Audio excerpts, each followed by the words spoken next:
السلام عليكم ورحمة الله وبركاته. الحمد لله خصنا بكتاب أنزل وأكرمنا بنبي أرسل.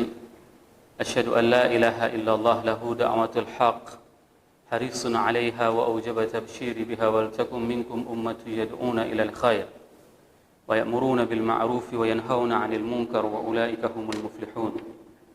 وأشهد أن محمدًا عبده ورسوله بلغ الرسالة وأدى الأمانة ونصح الأمة وكشف الغمة حتى آتانا اليقين ليلها كنهارها لا يزيغ عنها إلا هالك. اللهم صل على سيدنا محمد النبي الأمي الحبيب المحبوب العلي القدر العظيم الجه وعلى أزواجه أمهات المؤمنين وذرياته وآل بيته وأصحابه أجمعين. رب اشرح لي صدري ويسر لي أمري واحلل عقدة من لساني يفقهوا قولي أما بعد. Para asatiz yang saya muliakan, ayah bunda yang saya cintai, dan bapak ibu jemaah salat zuhur menjelang asar yang dirahmati Allah.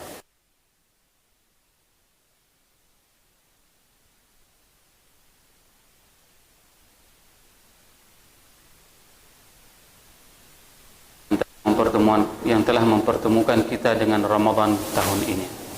Ini merupakan salah satu nikmat terbesar pada saat Allah masih memanjangkan umur kita dan kita berada dalam keadaan kesalihan yang diberikan kesempatan oleh Allah untuk kita lakukan.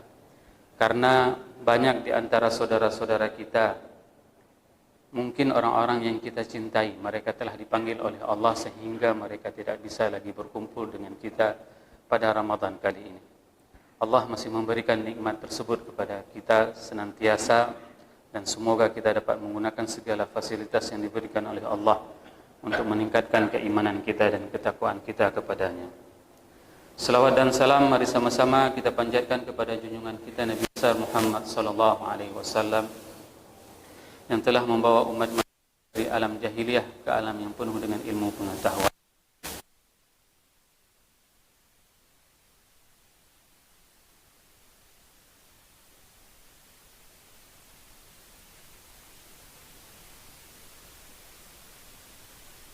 Saat kita mempunyai berbagai macam permasalahan, terasa solusinya itu pada saat kita menempelkan dahi kita di atas lantai ini. Ini merupakan salah satu solusi, dan semua tatanan kehidupan ini telah diajarkan oleh baginda Rasulullah SAW. Tidak ada satu pun yang tidak diajarkan oleh baginda Rasulullah SAW, sehingga di dalam muqaddimah tadi saya mengatakan bahwasanya Rasul sendiri mengatakan barang siapa yang berpegang teguh terhadap apa yang diperintahkan oleh Rasulullah, lailuha kanahariha la yazighu anha illa halik. Walaupun kita berada di tengah kegelapan malam yang sangat gelap, tidak bisa melihat apapun, akan tetapi orang yang berpegang teguh terhadap apa yang diperintahkan oleh Rasulullah SAW, maka mereka seakan-akan berada pada siang terang benderang, walaupun berada pada malam yang gelap gulita. Bapak Ibu jemaah yang dirahmati oleh Allah. Pada pertemuan Ramadan kali ini kita akan membahas tentang Al-Yawmun Nabi. Ini kalau seandainya kita menerjemahkan dalam bahasa sehari-hari, keseharian Rasulullah SAW. Ini sebuah buku yang dikarang oleh Syekh Abdul Wahab Ibnu Nasir At-Turairi, ulama besar di Saudi Arabia, dan beliau adalah seorang akademisi juga yang mencoba menghimpun bagaimana kehidupan Rasulullah SAW mulai dari bangun tidur sampai dengan tidur lagi. Hal ini sangatlah penting kita membahasnya, paling tidak kita mempunyai sebuah pedoman hidup kepada kita. Mungkin selama ini kita tidak tahu bagaimana pada saat kita bangun tidur, apa yang harus kita lakukan. Belajarlah kepada Rasulullah SAW, apa yang dilakukan oleh baginda Rasulullah pada saat beliau terbangun dari tidur. Begitu juga bagaimana subuh Rasulullah SAW. Dan di dalam buku ini juga menjelaskan majelis ilmunya Rasulullah SAW. Apakah majelis ilmunya seperti kita hari ini? Dan bagaimana bentuk majelis ilmunya? Setelah itu di dalam buku ini juga menjelaskan zuhurnya Rasulullah, asarnya Rasulullah. Dan ada hal-hal penting yang dijelaskan di dalam buku ini tentang bagaimana Rasul memperlakukan pada saat waktu sore. Kegiatan apa saja yang dilakukan oleh Rasulullah SAW pada saat sore hari. Seterusnya di dalam buku ini juga menjelaskan tentang bagaimana kehidupan Rasulullah pada saat salat maghrib, salat Isya, dan kapan tidurnya Rasulullah SAW dan kapan bangunnya Rasulullah SAW. Kesemuanya ini merupakan rangkuman dalam kehidupan sehari-hari. Kalaulah seandainya kita ingin mengatakan bagaimana kehidupan Rasulullah SAW selama 24 jam, rasanya kurang tepat. Karena pada saat itu tidak ada jam. Karena waktu pada saat itu patokannya itu adalah waktu salat. Banyak orang yang menerjemahkan al-yaumun nabi itu adalah 24 jam kehidupan Rasulullah. Namun kita juga tidak akan membid'ahkan orang yang mengatakan 24 jam. Karena ini bagaimana caranya dan metodenya agar orang lebih paham terhadap apa yang dilakukan oleh baginda Rasulullah SAW selama 1 hari dan 1 malam. Mudah-mudahan Allah memberikan izin kepada saya dan kepada jemaah semuanya untuk dapat mengikuti kajian ini selama Ramadan tahun ini, dan semoga dengan kita mempelajari sirah ini kita dapat meningkatkan rasa kecintaan kita kepada Allah dan kepada Rasul. Karena apa? Salah satu ulama salafus saleh mengatakan bahwasanya ketakutanmu terhadap Allah itu bukan ditunjukkan dari sembabnya matamu karena engkau menangis. Ini yang perlu kita garis bawahi, bahwasanya rasa takut itu tidak ditunjukkan, tidak diukur dengan seseorang itu apabila dia menangis dengan sembab matanya. Akan tetapi rasa takut kepada Allah dan cinta dia kepada Rasul itu dapat ditunjukkan dari mana? Pada saat dia mempunyai kesempatan untuk melakukan kemaksiatan kepada Allah dan kepada Rasul, namun pada saat itu dia tidak melakukannya. Inilah yang dinamakan dengan al-khauf. Berapa banyak hari ini rasa takut itu hadir di dalam tatanan kehidupan kita sehari-hari. Pada saat kita mempunyai kesempatan untuk mencuri uang orang lain, namun kita tidak melakukannya. Pada saat kita mempunyai kesempatan, pada saat seseorang itu mempunyai kesempatan untuk mengambil hak orang lain, tapi dia tidak melakukannya, dikarenakan apa? Dikarenakan rasa takutnya kepada Allah dan kepada Rasul. Bukan dikarenakan pada saat dia menangis sendiri di tengah malam, dan dia mengadu kepada Allah, akan tetapi begitu dia pergi beraktivitas dalam kehidupannya sehari-hari, dia tidak pernah menghadirkan rasa takut itu kepada Allah dan kepada Rasul. Bapak Ibu jemaah yang dirahmati Allah, kita akan menceritakan bagaimana suasana kota Madinah. Kota yang dijelaskan di dalam beberapa kitab terdahulu, yaitu Taurat dan Injil, ini merupakan salah satu kota yang mempunyai ciri tersendiri. Madinah adalah kota yang dipenuhi dengan pohon kurma. Ini adalah ciri khas. Sehingga apa? Orang-orang Yahudi pada saat mereka mengetahui informasi tersebut dari kitab suci mereka, maka mereka mendatangi Madinah untuk menunggu kedatangan Rasul akhir zaman. Sehingga Al-Madinatun Nakhir itu adalah diibaratkan untuk sebuah kota. Kota peradaban di mana cahaya bercahaya, di mana kota tersebut memancarkan cahaya ke seluruh penjuru alam. Dari kota tersebutlah semua delegasi itu tersebar luas seluruh dunia. Mulai dari Afrika hingga 81 tahun setelah wafat Rasulullah sallallahu alaihi wasallam, Islam mencapai Andalusia dan menguasai Eropa. Ini merupakan salah satu kedikjayaan kota di mana pada saat kita menziarahi kota tersebut ada sebuah kerinduan. Kerinduan yang sangat luar biasa terhadap baginda Rasulullah sallallahu alaihi wasallam. Dikarenakan apa? Jarak tempuh antara kita, kehidupan kita dengan kehidupan Rasul itu memang sudah sangat jauh. 1443 tahun yang lalu, itulah adalah kehidupan baginda Rasulullah. Hari ini kita tidak hidup bersama dengan Rasul. Akan tetapi Rasul meninggalkan warisannya. Sehingga apa? Sehingga kita bisa mengikuti step by step. Kita dapat mengikuti segala bentuk apa yang diperintahkan oleh Rasulullah SAW dengan mempelajarinya. Setiap lorong itu telah dilewati oleh tapak mulia tersebut di kota Madinah. Kalau Bapak Ibu pernah melakukan haji ataupun umrah, gambaran kota Madinah itu adalah seluas Masjidin Nabawi hari ini. Itulah kota Madinah hari ini. Kota Madinah yang dulunya itu adalah sebesar Masjid Nabawi hari ini. Maka ada sebagian orang apabila mereka sudah memasuki pekarangan masjid itu, mereka tidak akan pernah melakukan hal-hal yang membuat lahu, la'ibun. Mereka tidak akan pernah melakukan sesuatu yang membuat sia-sia. Begitulah mereka menjaga kehebatan kota tersebut. Bahkan di dalam riwayat-riwayat Imam Syafi'i, pada saat beliau memasuki kota Madinah, beliau itu tidak pernah menaiki ontanya. Pada saat beliau mau memasuki pintu gerbang kota Madinah, Imam Syafi'i turun dari ontanya dan berjalan kaki. Dikarenakan apa?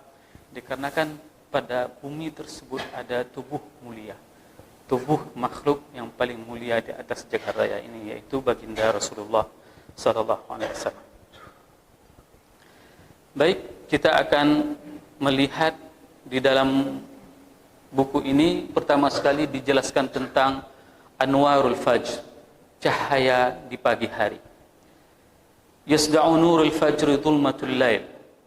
Malam itu menunjukkan menyelimuti kegelapannya, di mana tidak ada satupun sedikit pun cahaya. Beda sekali dengan kehidupan kita hari ini, Bapak Ibu jemaah yang dirahmati Allah. Pada saat kita keluar rumah, lampu itu sudah terang benderang. Para sahabat dulu mereka itu pada saat fajar itu tidak tahu siapa orang yang berdiri di sampingnya. Begitulah suasana gelapnya pada saat mereka melakukan salat di Masjid Nabawi. Masjid Nabawi itu kalau kita misalnya melihat, itu hanya ada beberapa saf saja yang dibumbungi dengan pelepah kurma. Selebihnya itu terbuka dan di belakangnya juga ada yang diatapi dengan pelepah kurma. Jadi pada saat para sahabat itu mereka melakukan salat, mereka tidak tahu antara satu sama lainnya siapa di samping mereka. Namun pada saat mereka telah melakukan salat, maka mereka dapat melihat kalau seandainya ada anak panah yang terletak di atas mereka. Maka dikejutkanlah Rasulullah SAW dengan suara azan Bilal. Ini menunjukkan bahwasanya Rasul dibangunkan oleh azannya Bilal. Wa yasda'u adzanul Bilal radhiyallahu anhu sukunal Madinah. Keheningan Madinah itu dikagetkan dengan suara azan. Suara yang melengking itu akan terdengar ke seluruh penjuru kota Madinah. Suara panggilan dari Bilal. Wa yuwaffa dzalika Rasulullah sallallahu alaihi wasallam naiman liyastarih al-badan asy-syarif sa'at as-sahar ba'da as-subh at-tawil ba'da as-subh at-tawil min al-qiyam al-lail. Itu merupakan peristirahatan Rasulullah sallallahu alaihi wasallam setelah melakukan aktivitas sepanjang malam. Dan ini akan kita bahas bagaimana qiyamul lail Rasulullah sallallahu alaihi wasallam. Rasul dibangunkan dengan azannya Bilal. Fa idza qala al-Bilal radhiyallahu anhu istayqadha Rasulullah sallallahu alaihi wasallam wa awwalu syai'in yaf'aluhu ayyatana wala siwaku. Ini adalah hal yang paling utama dan dilakukan oleh baginda Rasulullah sallallahu alaihi wasallam pada saat terkejut dari bangun tidurnya. Apa yang dilakukan oleh Rasul? Rasul mencari siwaknya lalu bersiwak. Berbeda dengan kita hari ini, Bapak Ibu jemaah yang dirahmati Allah. Pada saat terbangun kita akan meraih ponsel kita, lalu akan melihat status apa yang diupdate oleh teman kita. Rasul tidak melakukan seperti itu. Menandakan apa? Pada saat Rasul tidur malam, Rasul sudah menyiapkan siwak. Siwak tersebut diletakkan di dekat tempat tidurnya. Maka begitu beliau terbangun dari tidur, maka beliau langsung bersiwak. Thumma yaqul, alhamdulillahilladzi ahyana ba'dama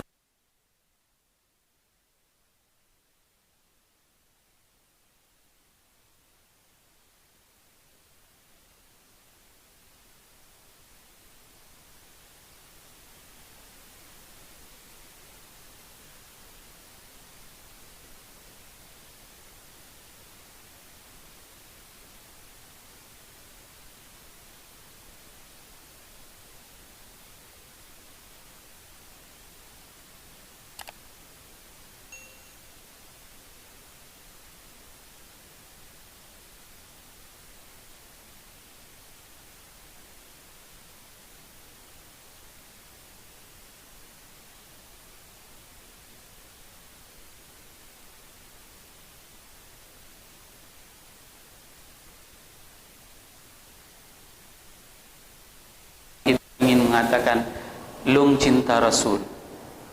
Saya adalah umatnya. Mari kita ubah dan kita perbaiki tingkah laku kita. Kita siapkan siwak. Kita siapkan siwak sebelum kita tidur dan kita letakkan dia di atas tempat tidur kita. Begitu kita terbangun dari tidur, maka kita bersiwak." Ini adalah hal yang memang harus kita ikuti sebagaimana yang dilakukan oleh baginda Rasulullah SAW. Jangan katakan cinta kepada Rasul. Jangan katakan aku adalah umatnya. Kalau seandainya kita tidak mau mengikuti apa yang dilakukan oleh kekasih Allah. Bapak Ibu jemaah yang dirahmati Allah, summa yujibul muazzinu bimisli ma yaqul, dan kemudian Rasulullah SAW menjawab azan sebagaimana yang diungkapkan oleh muazzin. Dan ini jawabannya sudah diketahui semuanya, tidak perlu kita bacakan lagi hadisnya.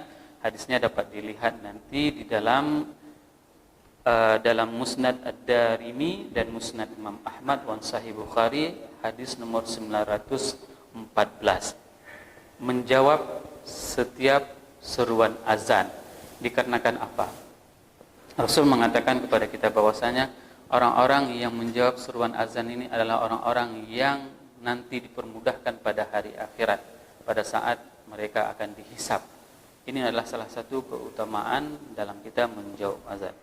Thumma yanba'atsu Rasulullah sallallahu alaihi wasallam fa idza kana bihi hajatun ila al-ghus ightasala. Kemudian Rasul bangun apabila beliau ingin melakukan mandi dikarenakan ada sesuatu yang beliau kerjakan, misalnya berjanabah, maka beliau akan mandi. Wa in kana bihi hajatun ila al-wudu' tawadda'a. Jika beliau memerlukan kepada wudu, saat Rasul tidur malam tadi, istirahat sebentar menjelang subuh, itu Rasul nanti akan digambarkan bisa jadi tidak batal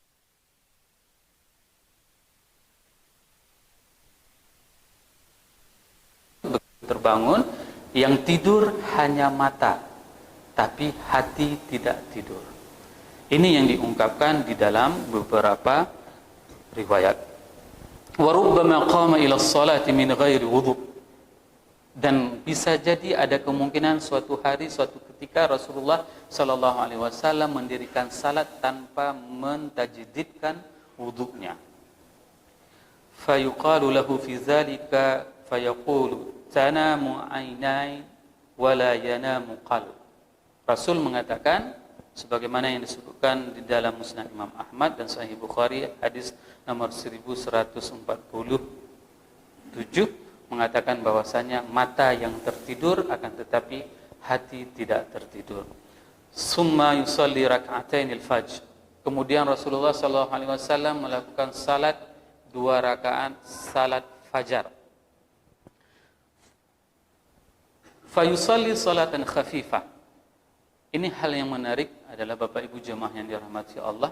Rasulullah sallallahu alaihi wasallam melakukan salat yang sangat ringan.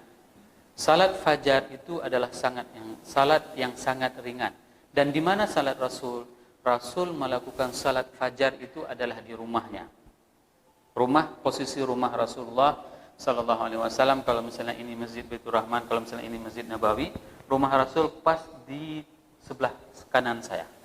Ini adalah rumah Rasul. Di situ ada yang dinamakan sebuah tiang yang dinamakan Ustuwanatus Sarir. Rasul selama bulan puasa beriktikaf di tiang tersebut. Katakanlah misalnya tiangnya itu pas di tiang kaca itu. Di situ ada tiang namanya Ustuwanatus Sarir. Bapak Ibu yang pergi ke Masjid Nabawi, bersandarlah ke tiang itu. Walaupun nanti akan diusir oleh tentara kalau lama-lama. Oleh jeisnya itu akan diusir. Yallah, seperti itu. Tapi kita ambil di situ Rasul pernah bersandar, kita bersandar diri di situ. Kalau dulu tiangnya itu adalah tiang kurma, kalau sekarang sudah dipugar, cuman ada ditulis Ustuwanatus Sarir. Disitulah Rasul tidur. Bayangkan, seorang presiden, ya, seorang khalifah, seorang orang yang paling hebat, orang yang paling mulia di atas jagat raya, tidurnya bersandar di tiang. Begitulah tingkat ketawaduan Rasulullah SAW. Nah, rumah Rasul pas di samping masjid itu, di samping Raudhah, Dan disitulah beliau melakukan salat fajar. Pertanyaannya, Ustaz, boleh enggak salat fajar di masjid? Boleh. Kalau seandainya rumah kita jauh dari masjid. Kalau misalnya kita salat di rumah, salat fajar di rumah, pas sampai ke Masjid Baitur Rahman udah habis sembahyang subuh. Ya tidak apa-apa. Salat saja di masjid. Atau kalau misalnya kita mau salat juga di masjid, silakan, enggak ada masalah. Namun bagi mereka yang rumahnya dekat dengan masjid, ikutilah sebagaimana yang dicontohkan oleh baginda Rasulullah SAW. Rasul melakukan salat sunat fajar di rumahnya. Hatta yaqula qail, sehingga ada salah seorang yang mengatakan, hatta yaqula qail, hal qara'a fiha bi ummul kitab? Apakah Rasul ada membaca Fatihah? Begitulah saking istilahnya ringannya salat tersebut. Kenapa? Karena di malam hari Rasul itu memang fokus. Saking fokusnya salat malam Rasul itu sampai bengkak kakinya, dan itu akan kita ceritakan nanti bagaimana salat qiyamul lail. Li syiddati ma yukhaffifuha. Dikarenakan apa? Dikarenakan sangat ringannya Rasul melakukan salat fajar tersebut. Yaqra'u fiha ba'da al-Fatihati fi raq'atil ula qul ya ayyuhal kafirun. Rasul membaca setelah Fatihah itu adalah bacaan surat qul ya ayyuhal kafirun. Dan pada rakaat kedua Rasulullah sallallahu alaihi wasallam membaca qul huwallahu ahad. Wa ahyanan yaqra'u raka'atul ula qulu amanna billahi wa ma unzila ilaina. Al-Baqarah ayat 136.